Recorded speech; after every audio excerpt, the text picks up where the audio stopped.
যুক্তরাষ্ট্রের ভূখণ্ডে জন্মগ্রহণ করলে স্বয়ংক্রিয়ভাবে দেশটির নাগরিকত্ব প্রাপ্তির আইন বাতিল করে 2024 সালের নভেম্বরে একটি আদেশ জারি করেছিলেন প্রেসিডেন্ট ডোনাল্ড ট্রাম্প। তবে তার এই আদেশ বুধবার বাতিল করে দিয়েছে দেশটির সুপ্রিম কোর্ট। বিবিসি জানিয়েছে, সুপ্রিম কোর্টের বিচারকরা 6-3 ভোটে ওই নির্বাহী আদেশটি বাতিল করেন। প্রায় 150 বছর আগে যুক্তরাষ্ট্রের সংবিধানে জন্মসূত্রে নাগরিকত্বের বিধান যুক্ত করা হয়। এরপর থেকেই দেশটির মাটিতে জন্ম নেওয়া শিশু স্বয়ংক্রিয়ভাবে মার্কিন নাগরিকত্ব লাভ করে আসছে।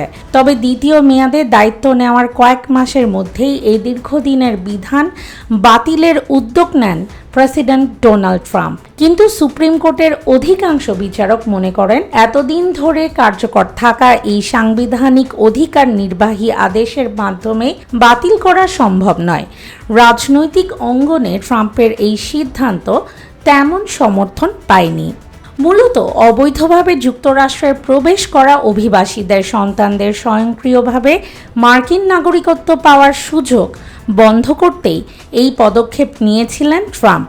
তার প্রশাসনের যুক্তি ছিল, জন্মসূত্রে নাগরিকত্বের সুযোগ অনেক অভিবাসীকে যুক্তরাষ্ট্রে অবৈধভাবে প্রবেশে উৎসাহিত করে। তবে সুপ্রিম কোর্ট সেই নির্বাহী আদেশ বাতিল করে দেওয়ায় জন্মসূত্রে নাগরিকত্বের বিধান বহাল থাকল।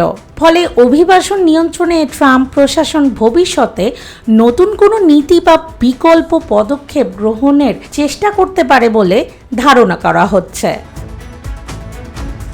এই ঐতিহাসিক রায় লিখেছেন প্রধান বিচারপতি জন রবার্ট। রায়ে তিনি স্পষ্টভাবে উল্লেখ করেন, যুক্তরাষ্ট্রের মাটিতে জন্ম নেওয়া প্রতিটি শিশু তার বাবা মা অবৈধ অভিবাসী বা অস্থায়ীভাবে দেশটিতে অবস্থানকারী হলেও সংবিধান অনুযায়ী যুক্তরাষ্ট্রের নাগরিক হিসেবে স্বীকৃতি পাবে।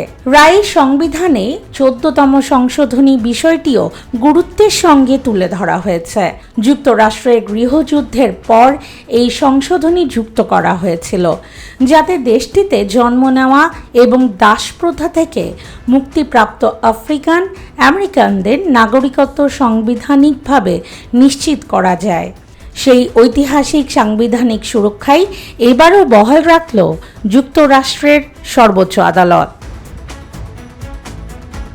ডেস্ক রিপোর্ট, ভোরের ডাক।